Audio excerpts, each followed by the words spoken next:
E aí, tudo bem com vocês? Galera, resolvi gravar a aula. Já faz tempo que tava pensando nisso. Demorei porque demora pra fazer os slides. Por que que eu tô gravando? Eu tô gravando porque o conteúdo que está passando, embora seja imprescindível para nós e é importante que vocês continuem acessando, é um conteúdo que eu já teria acabado há muito tempo.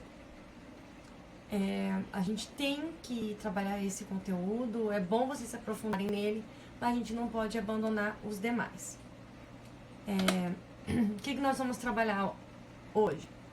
Vamos trabalhar cultura e ideologia, né? É o segundo vídeo que eu tô gravando hoje. Eu tava com 20 minutos de edição e a internet caiu. Tipo, mentira, a energia caiu. Simples assim. Bem, eu não vou ler tudo, porém eu fiz os slides para que vocês possam acompanhar. Esses slides são o que está no nosso livro. Então, nós vamos acompanhar o que está no nosso livro e eu vou trabalhando aí isso com vocês. O que a gente vai trabalhar, como eu falei, cultura e ideologia. O nosso livro começa falando sobre as diferentes culturas. Ele cita o caso do grande número de haitianos que vieram para o Brasil entre 2013 e 2015. Né? As matrículas da educação pública na rede de São Paulo aumentou em 13 vezes. A maioria desses alunos não fala o português, fala a língua nativa, o francês. E além da dificuldade com a língua, eles se depararam com o desafio de, além de estar numa escola nova, a diferença entre as culturas. Então a gente vai ver por que essa diferença entre as culturas, por que as pessoas são tão diferentes, por que isso causa estranheza, por que isso causa muitas vezes um choque cultural e até mesmo violência, tá? É muito interessante, eu acho legal até a gente falar dos casos dos haitianos e falei um pouco do preconceito. Já ouvi falar, volta pro teu país, esse país é nosso, tal. Caramba, é interessante porque somos o quê? A grande maioria da população do sul do país é descendente de imigrantes recentes. A minha avó veio da Itália, bisavó, tataravó de vocês vieram de algum lugar por aí. Somos descendentes de estrangeiros e ainda assim temos atitudes etnocêntricas em relação a pessoas de outra etnia. Bem, acho que só quem poderia falar isso é o indígena, né? Mas não vamos tocar nesse assunto. Cultura. O que é cultura? A palavra cultura ela tem diversos significados, né? Entretanto, para a sociologia, o que nos importa é a cultura como base da sociedade, como modo de vida, como forma cultural de realidade, de ação, interação social e etc. A maneira pelo qual a gente estrutura nossas organizações, práticas, normas, regras, saberes e valores. Então, o que é cultura? A cultura é o resultado das nossas ações sociais. As práticas, os saberes e sua aplicação na coletividade resultam num conjunto de conhecimentos que orientam as nossas ações no mundo e nos permitem reconhecer, explicar e construir a nossa realidade social. Tudo que está envolto a nós é cultura. Ah, eu como. É cultural o que você come. Como assim é cultural? Já se perguntou se você come o que você come porque você gosta, ama, tipo, nasceu amando ou porque você aprendeu a amar? Você gosta realmente do que você come todo dia? Ou você aprendeu, faz parte da sua cultura e você nem questiona? Tua vestimenta, tudo isso faz parte da nossa cultura, mas né, ela foi indexada ao que somos hoje. A cultura, ela não é harmônica. Ela acontece de várias formas diferentes e por isso ela é marcada por relações desiguais entre os grupos humanos. Vou ler essa parte. Por exemplo, quando exaltamos a diversidade cultural brasileira, não podemos nos esquecer de que boa parte da cultura popular sofre preconceito. Cultura popular, né, do povão. E que os processos históricos que geraram essas expressões culturais são marcados por conflitos, nos quais os negros, as mulheres, os nordestinos, os indígenas, os quilombolas, as comunidades ribeirinhas e outras minorias sociais são considerados cidadãos segunda classe. e suas contribuições para a formação da cultura são relegados a um plano inferior. Entretanto, a história não mostra que, diante dos interesses políticos comerciais, que as classes dominantes incorporaram essas práticas, os saberes e os costumes ao padrão cultural estabelecido. O nosso livro é um pouco complexo. O que está querendo dizer isso? Está querendo dizer o seguinte: a sociedade como um todo, ela tende a menosprezar a cultura popular, aquela que vem das classes mais pobres, tá? Para falar o português correto, das classes mais pobres. Então, se é pobre, não é cultura, não presta. E nós associamos como sendo cultura aquilo que está vinculado à elite. Então, se é de rico é cultura, se é de pobre, não. E a gente vai ver que isso não é exatamente uma verdade. Isso é uma imposição de padrões aceitas socialmente, mas que nós já estamos tentando quebrar. A sociedade já está quebrando esses estereótipos, né? Valorizando a cultura popular, a cultura do negro, a cultura do indígena, a cultura do ribeirinho, a cultura das classes sociais inferiores. Porque a sociedade, como eu acabei de falar, as classes dominantes tendem a introduzir no nosso pensamento, no pensamento de vocês, aquilo que é considerado cultura, aquilo que é considerado o quê? O que você deve ser, como você deve pensar, como você deve agir. Use, compre, beba, coma, prove. Ei, o que eles pensam que nós somos? E o que nós somos? Os malditos sabem que nós ainda não sabemos o que somos. Somos influenciados. A Mafalda é incrível. Por isso que ela aparece tanto no vestibular, no Enem e assim por diante, nas provas de português. Uma forma de perceber como esses processos de construção ocorrem no cotidiano é pensar a realidade dos estudantes. Galera, não vou ler. Mas as normas, os padrões, as regras, os valores são impostos dentro da nossa educação. Por quem? Quem é que faz a grade curricular? Sou eu. A gente senta na sala dos professores e fala: oi, que a gente... eu acho importante trabalharmos isso, não. A grade curricular, aquilo que a gente vai trabalhar ao longo do ano, em todas as disciplinas, ela é estruturada pelos governantes, pela elite, pelas classes dominantes. Professora, pelas classes dominantes. Quem nos governa faz parte da classe dominante. E eles moldam a educação de forma a moldar o indivíduo. Vamos dar um exemplo. Um país que prima pela educação, que valoriza o intelecto, que valoriza o pensamento crítico, ele é totalmente voltado a investimentos na educação, uma educação mais livre, mais inclusiva. Em contraponto, países onde há uma dominação aí dos governos, há uma manipulação muito forte da educação. Para quê? Para tirar investimento da educação, para tirar a liberdade da educação. E para quê? Com qual objetivo? Por que eles querem tirar investimento da educação? Por que eles querem acabar com a educação e cada vez mais colocar regras, impor barreiras, desvalorizar professores, desvalorizar a educação como um todo? Qual que é o objetivo disso? O objetivo disso é não formar seres críticos. Então, os governos podem fazer isso, ou tanto trabalhar a educação de forma integrada, de forma boa, como acabar com a educação para deixar uma noção mais emburrecida. Eu sei que essa palavra não existe, emburrecida. Mas não tem outra.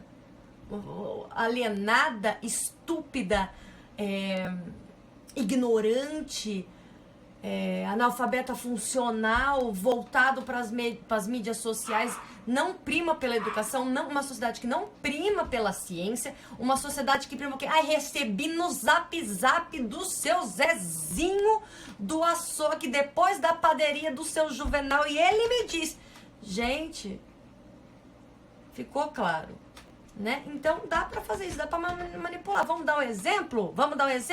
Tem um ditador que e ele usou a educação para manipular a população, para conseguir chegar ao poder, para conseguir manipular as pessoas do jeito que ele queria. Hitler. Vocês têm um cachorro grande? Eu tenho. Bem, como eu falava, A educação ela é voltada para isso. Deixa eu só encostar a porta aqui rapidinho. Gravar em casa dá nisso, né, gente? Você tá ali do nada, vem a cadela. Tá. Bem, então o que eu tava falando da educação? Isso se relaciona, entre outros aspectos, às ideologias dominantes da nossa sociedade. Cada grupo ou coletividade constrói a sua visão de mundo com base nos contextos históricos e práticas sociais específicas. Desse processo surge as interpretações e propostas das ações que são difundidas socialmente, com a pretensão de tornar o padrão geral a ser seguido. Eles colocam regras como ser, o que fazer, como pensar, para quê? Para ter como um padrão. O ensino tecnicista, por exemplo, formar cidadãos técnicos enquanto a elite se formava em universidades, né? A maioria se formava em cursos técnicos para servir. Não vamos entrar em quesitos, esses detalhes, só para vocês entenderem. Quando isso ocorre, a gente diz que estamos diante do que a gente chama de ideologia, que a gente vai trabalhar mais para frente. Ideologia pode ser compreendida como um conjunto de visão de mundo, produzida por determinado grupo social, a elite, e proposta como um modelo destinado a orientar as práticas de outros grupos, o povão, ou a sociedade a qual se inserem. Gente, sempre observem as charges que eu coloco. Por quê? Porque elas são emblemáticas. A gente tem pouco hábito de ler charges. Aí chega no vestibular, no Enem, no PAS, que vocês vão ter, pandemia tendo ou não, vai ter PAS, mais cedo ou mais tarde. E vocês têm que aprender a ler imagens, tá? Esses são os padrões, tipo assim, né? Somos moldados para seguir essa vida. Escola, emprego, família, trabalho até a morte, beijo, tchau. Né? A vida é mais que isso. A escola tradicional é um veículo, tudo que eu já falei, tá? Para a difusão da ideologia dominante, e por isso uma desvalorização da cultura popular, que propõe outras formas de pensar, outras formas de agir. Quem vai contra isso acaba sendo o quê? Sendo, né, rechaçado. Por essa razão, várias práticas de saberes que não pertencem aos interesses da classe dominante foram historicamente desconsiderados pela escola. Cultura e ideologia são conceitos que explicam as relações intrínsecas entre o pensamento e a ação. Diferentes contextos modelam nossas escolhas pessoais. Gente, a gente escolhe. Olha isso, tá tendo uma briga entre o meu cão e o meu gato. Eu vou tirar eles daqui, só um minutinho. O pequeno não sai do meu colo, mas eu vou tirar o gatinho. Tá difícil, viu? Primeiro, tô com 20 minutos de aula gravada. O que acontece? Acontece que acaba a energia, perdi tudo. Agora o cachorro briga assim, vai. Aula em casa, acontece desse jeito, né? Na atualidade, a expansão das novas tecnologias de informação, de comunicação, é um elemento que interfere em nossa opção de vida. Aquilo que eu falei lá atrás, né? Zap, etc. Produzidas com base em uma dinâmica social que envolve diversos interesses econômicos, sociais e políticos, essas tecnologias provocam formações no modo pelo qual os diferentes atores sociais agem e se percebem no mundo. Galera, somos influenciados pelas mídias, né? Pelas tecnologias, pelos veículos de comunicação, pela internet, pelo WhatsApp, pela TV e assim por diante. Isso vai moldando a forma como os indivíduos se colocam, se veem no mundo e se orientam, assim como suas ações, né?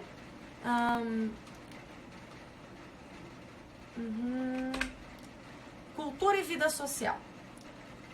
Eu não tô lendo tudo porque eu tô explicando aquilo que é de interesse de todos. Tudo isso que eu tô falando aqui está no nosso livro didático e assim que os slides estiverem concluídos, eu vou disponibilizar para vocês. Cultura e vida social.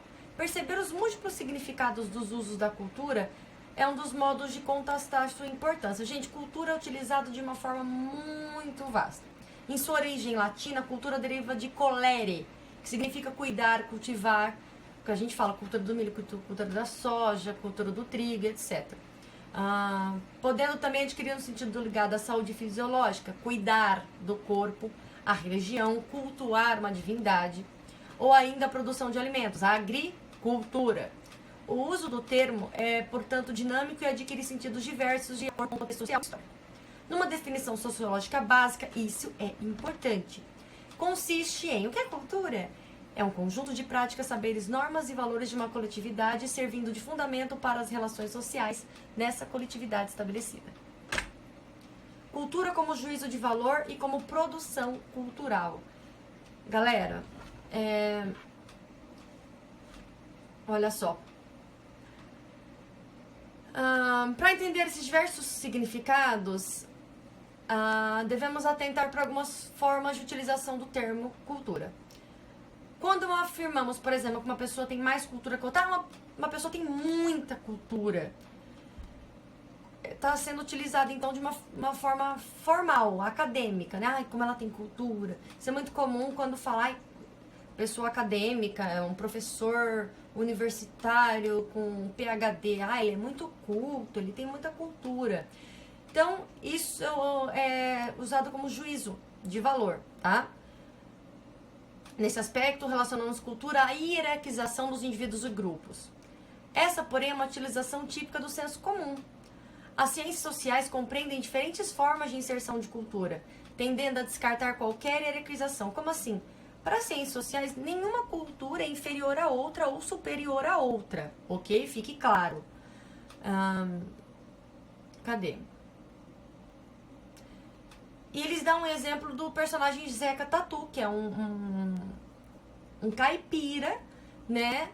Que é um personagem de Monteiro Lobato, que vive na zona rural e é apontado como preguiçoso, como apático, exemplificando de modo preconceituoso a cultura sertaneja, apresentando uma cultura como inferior. O sertanejo é inferior ao urbano, o cara do sítio é inferior ao cara da cidade, o que não estudou é inferior ao que estudou. Isso é a cultura como juízo de valor. Hoje se sabe que todas as culturas são importantes e que nenhuma cultura se sobrepõe à outra, né? Quem é mais culto? O médico? O sertanejo? Todos têm cultura de forma diferente. É óbvio que o sertanejo aí não vai saber diagnosticar uma doença rara, assim como o médico não vai saber plantar e colher. Cada um tem a sua cultura do seu modo. Como prática de valores. Por outro lado, a cultura é pensada como prática de valores de um grupo social, na sua dimensão material e imaterial, como patrimônio a ser preservado e transmitido. Nesse contexto, não há atribuição de superioridade de uma expressão cultural sobre a outra. Todas as expressões culturais também são importantes e nenhuma se sobrepõe à outra. Por isso que eu coloquei aqui duas imagens interessantes. Uma da galera ali dançando um funk e outra no Rio Grande dançando um fandango daí.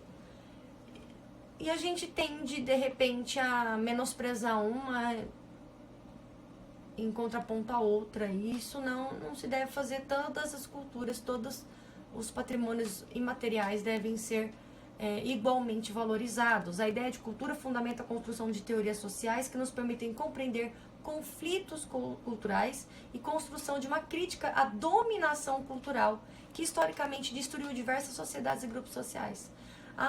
Isso tem cultura. Não, a gente aprendeu errado. Se você acha que uma cultura é superior a outra, é porque aprendemos errado. Então, rasga e começa de novo. Nenhuma cultura é superior a outra. Por muito tempo, a elite, o grupo dominante, colocou que a cultura deles era superior e a da população mais pobre era inferior. Isso não se sustenta, tá? Então, todas as culturas são igualmente importantes e devem ser valorizadas. O conceito de cultura e a antropologia. Essa parte, não vou mentir para vocês, muito teórica. É a parte mais teórica, mais difícil do conteúdo. Mas temos que passar por ela, porque cai no vestibular, cai no PAS, tá? Então prestem atenção em mim. Então, antropologia é a disciplina que mais se dedica ao estudo da cultura. Os antecedentes da discussão sobre cultura se encontram no século XVI.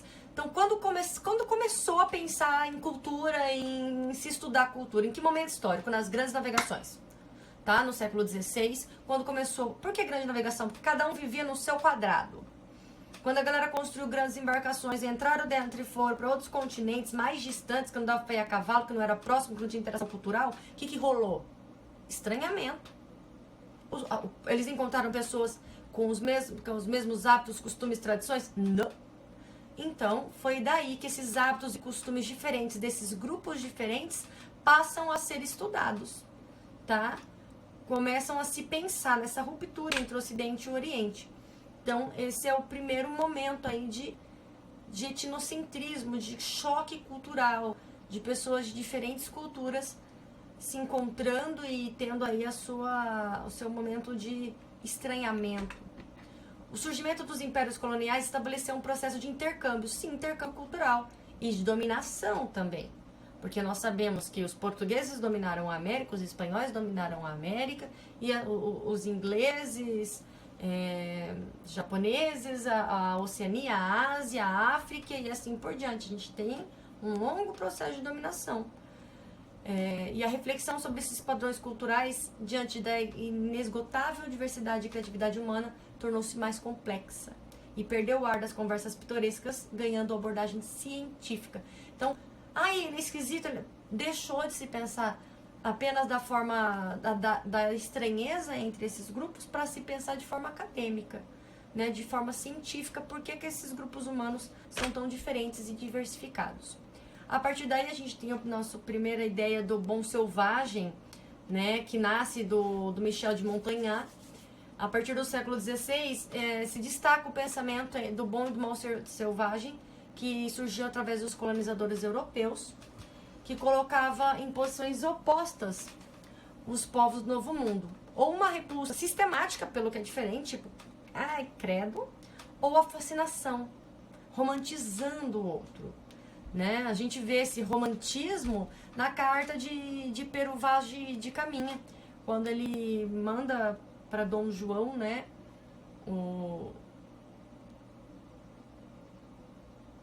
me perdi. A carta de Pero Vaz de Caminha, quando ele manda para o rei de Portugal, daí me perdi porque eu não tenho certeza se é Dom João, por isso que me perdi aqui, fiquei bugada. E quando ele manda a carta, ele coloca, né? Fala das belas índias com os seios à mostra, o encantamento pela beleza do selvagem, né? No primeiro caso, o sentimento era produzido pela boa consciência sobre si mesmo, né? No primeiro caso da repulsa sistemática, e no segundo preponderava um olhar sobre o bom selvagem.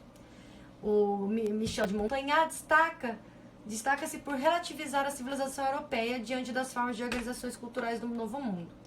Esse é o Michel de Montaigne, vou deixar aí para vocês. Vai estar no nosso livro, vai estar nos nossos slides. Não vou ler sobre ele.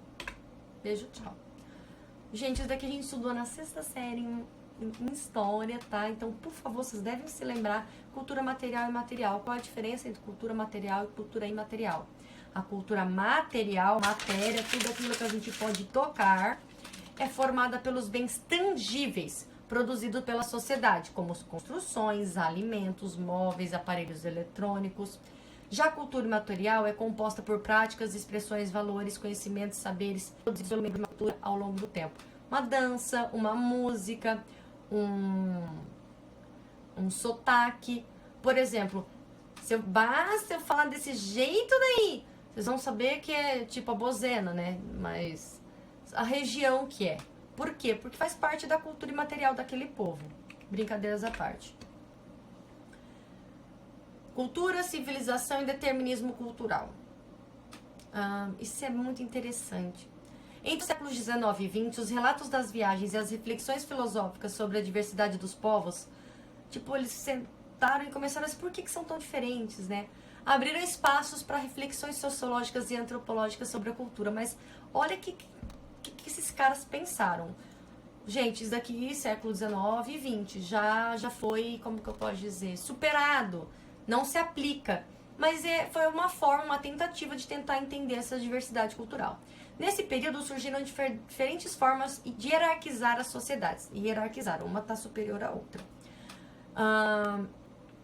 Segundo a sua cultura, né? Antes disso, essa hierarquização se fundamentava em explicações não científicas, que utilizavam argumentos inspirados na biologia e na geografia. Então, antes deles tentarem hierarquizar as culturas, eles usavam os determinismos biológicos e geográficos. No determinismo biológico, olha só, as diferenças entre as sociedades são explicadas com base nas características físicas da população. Físico mesmo, cabelo, cor de pele, características boca, nariz, olhos e etc. Assim haveria correspondência entre as características culturais e a constituição genética de uma população. Então, essa população é desse jeito por isso, isso e isso. Então, essa visão de mundo promoveu uma explicação cultural baseada nas diferenças biológicas que justificavam a dominação da população negra e indígena pelos europeus. No capítulo 5, a gente vai estudar isso, tá? A gente vai estudar as teorias de Arthur de Gobineau e de Cesare Lombroso, que deram origem a grande parte do preconceito do nosso país. Não vou adentrar nesse conteúdo agora, mas foi característica de achar que a pessoa era de diferente forma, que a cultura dela era atrasada, era isso, era aquilo, por causa, devido às características físicas e genéticas. E pior ainda, né? Não, tudo é pior, né? Isso é pior do que tudo. Por quê? Esses preconceitos do século XIX ainda, anterior a isso, ainda a gente escuta por aí. Não vou adentrar nesse assunto, mas vamos falar do determinismo geográfico. Determinismo geográfico. As características naturais das regiões, como o clima e o relevo, causariam diferenças culturais nessas sociedades. Sim. Gente, até hoje a gente escuta, aquele povo trabalha menos porque ela é muito quente. Não dá pra trabalhar no calor. É horrível. Então o povo é preguiçoso. Gente, escuta. Pode não ser todos que escutaram, mas escuta. Então eles acreditavam que as pessoas dos climas temperados, ou seja, acima da linha do Equador, Europa, América do Norte, seriam povos mais evoluídos porque o clima era mais tropical, era mais frio. Já para baixo, clima mais quente, são povos aí que poderiam ser dominados, porque como era muito quente, essas populações elas tendiam aí a ser mais displicentes e menos criativos, né? Olha só, teve um vice-presidente da República, não vou falar qual, que falou sobre exatamente essa teoria. Comportamento displicente por causa do clima. Fiquei... mas tudo bem, faz parte. Não devia.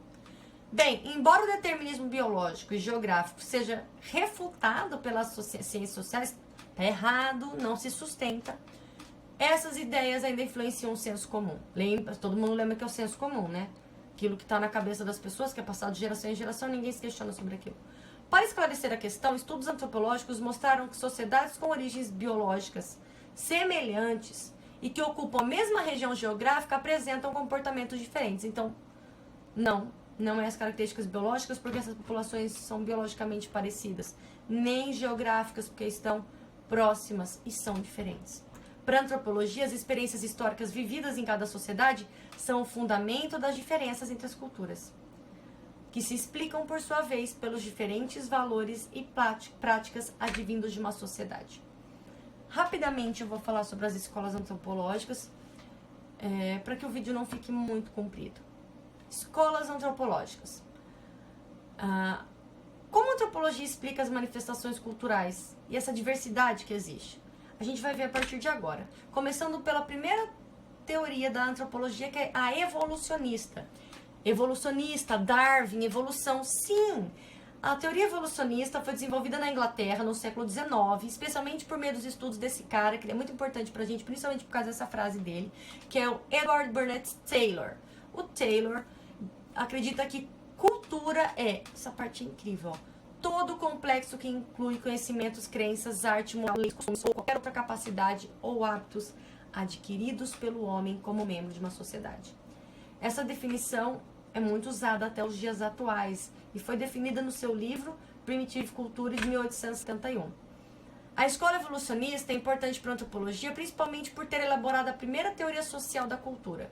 No entanto, ela também é responsável pela construção de um postulado já ultrapassado, segundo o qual as sociedades têm início no estado primitivo e com o passar do tempo vão evoluindo.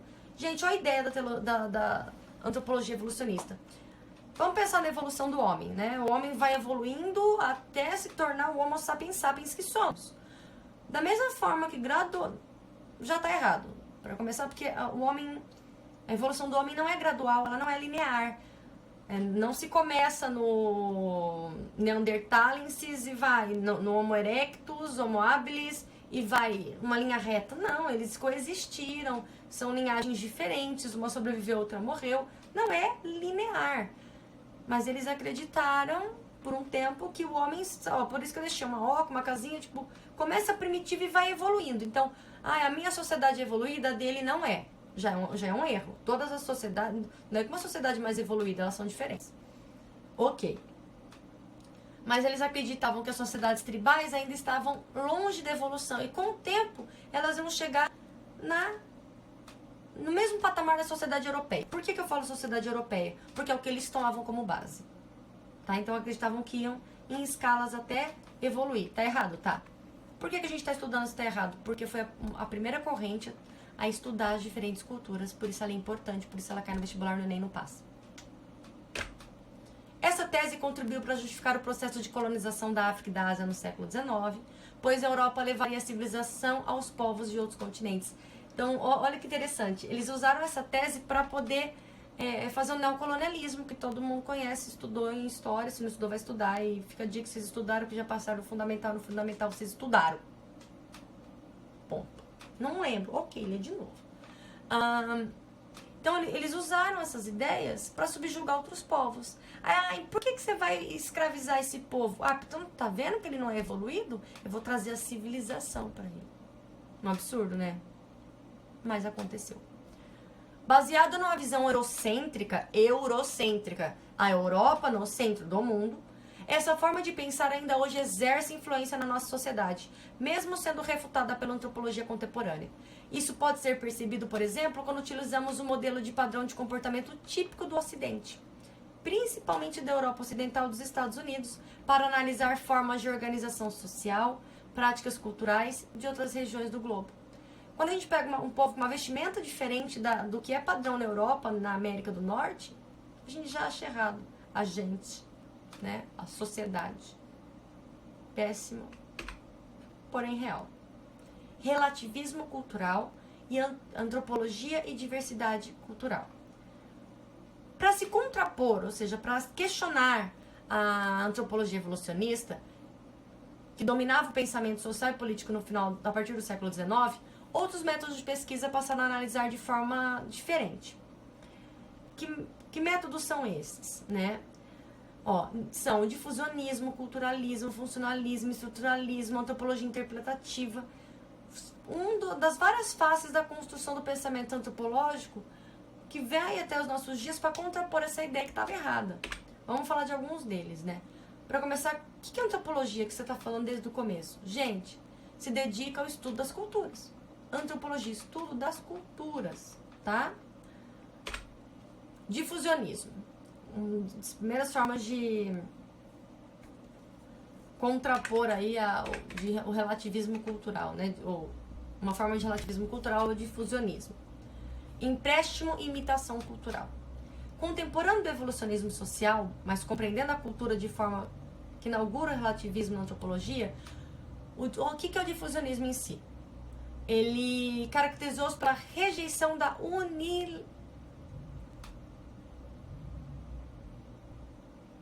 Gente, que palavra feia. Unilinearidade. Ou seja, não admite a ideia de um desenvolvimento constante, ou seja, contra a antropologia evolucionista, né? Nesse sentido, para os difusionistas, a cultura deveria ser pensada como um mosaico. Gente, Brasil, this is Brazil. Um mosaico, por quê? Nas quais as diferentes sociedades criam e difundem práticas e saberes que são absorvidos pelos grupos sociais, pelo contato entre seus membros.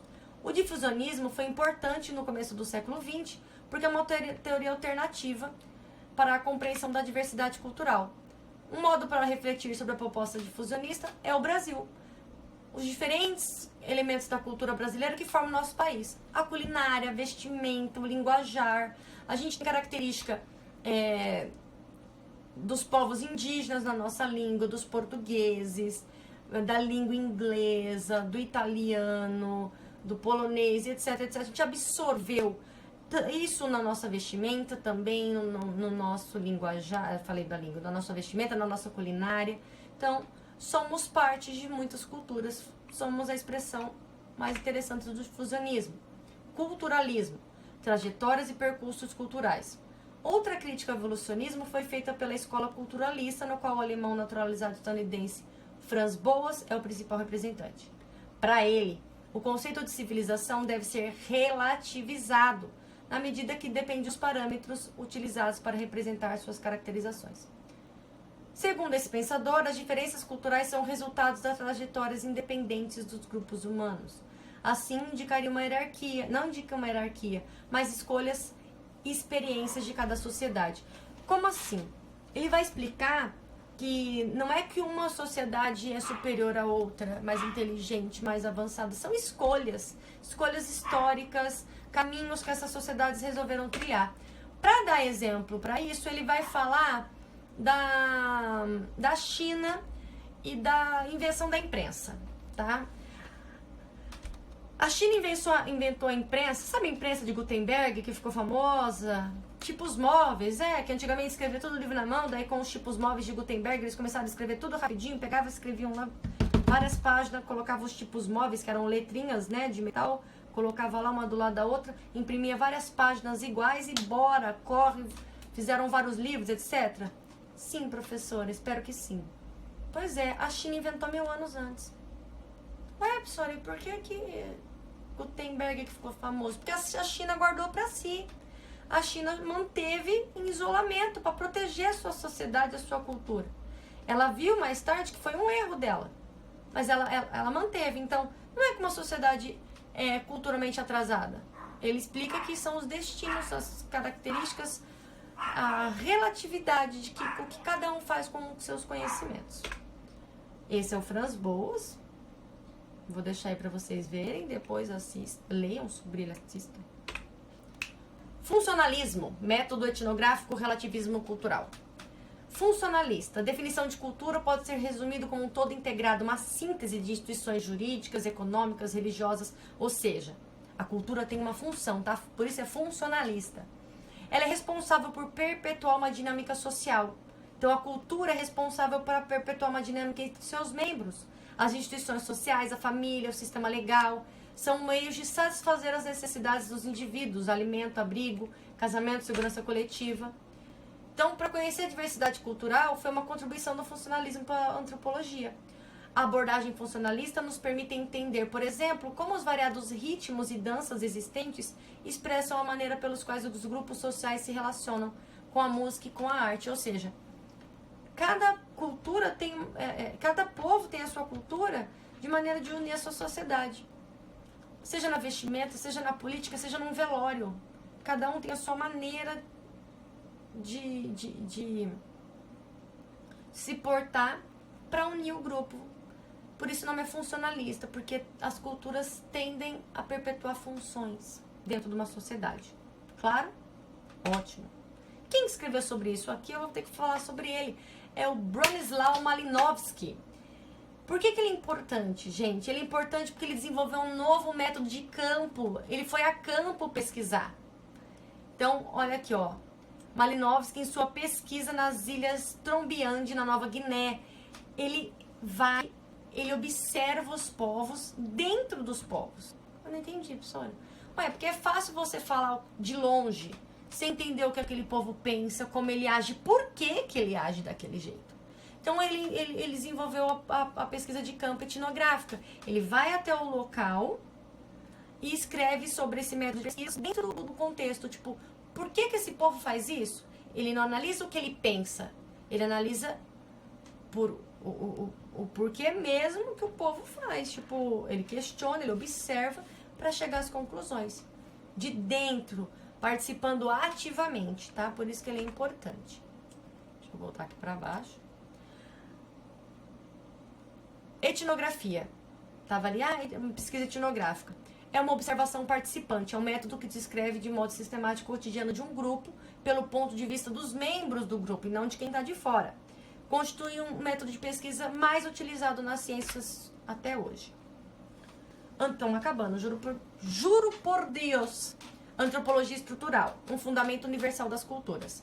Corrente surgida na virada da primeira para a segunda metade do século XX, a antropologia estrutural inspira-se originalmente nas línguas, ciências da linguagem. Para os estruturalistas, a cultura é um conjunto de sistemas simbólicos, arte, religião, educação, que atua de modo integrado para constituir a totalidade social. Então não é possível a gente compreender uma cultura isolados, tem que compreender o todo para entender a cultura.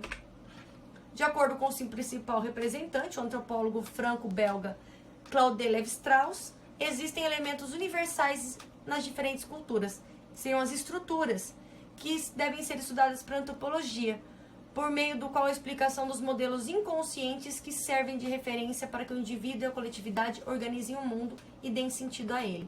O Lévi-Strauss parte de pontos comuns entre todas as culturas. O estudo dele fala de parentescos. Todas as culturas, todas as sociedades têm níveis de parentesco. Como assim? Pai, mãe, filho, vovó, tio, tia. E também tem regras de casamento. Por exemplo, ele analisa que o incesto entre pais e filhos, né, um relacionamento amoroso, credo, entre pais e filhos, é rechaçado, ou seja, proibido e visto como algo horrível por todas as culturas. Então ele parte disso, dessa ideia de parentesco e das normas que todas as sociedades, independente da sua diversidade, aplicam em relação a esse parentesco.